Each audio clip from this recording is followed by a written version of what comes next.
Hi, my name's Sarah. I'm from Michigan, and I've spent 2.5 years living in Beijing and almost 2 years living here in Taiwan, and I've got the inside scoop on each place.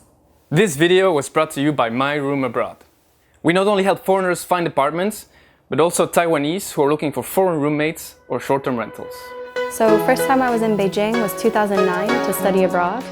Second time was 2011 to teach English, and again 2013 to go back and study at Tsinghua University for Chinese again.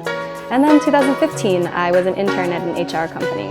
So the reason I went back to Beijing 4 times is because one, it has this feeling of being the Wild West there, like anything is possible. It has this really dynamic ecosystem of crazy businesses opening and closing. The music scene is really, really vibrant, and even the art scene is really unique and interesting as well. 2, it was fascinating to see how Beijing completely transformed from 2009 to 2015. And 3, honestly, Beijing just holds a special place in my heart because it's the first place I ever went abroad by myself. But the reason I left Beijing is because my internship ended and I wanted to start my master's degree where I studied China's 一带一路 over in Europe.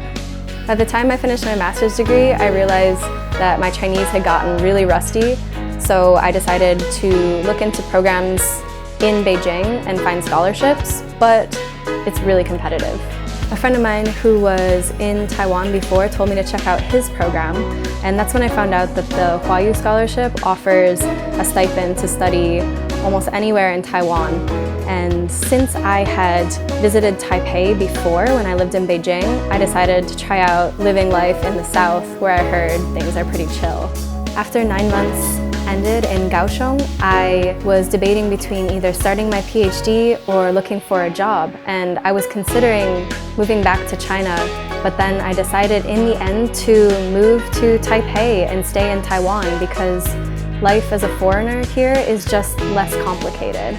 Even though the two cultures are quite similar, as a political science major, I find it fascinating to see the differences between the two systems.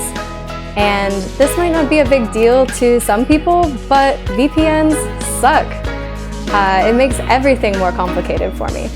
Don't believe everything you've heard. If you get a chance, go out there, see it with your own eyes, and that way you know what the reality of the situation is.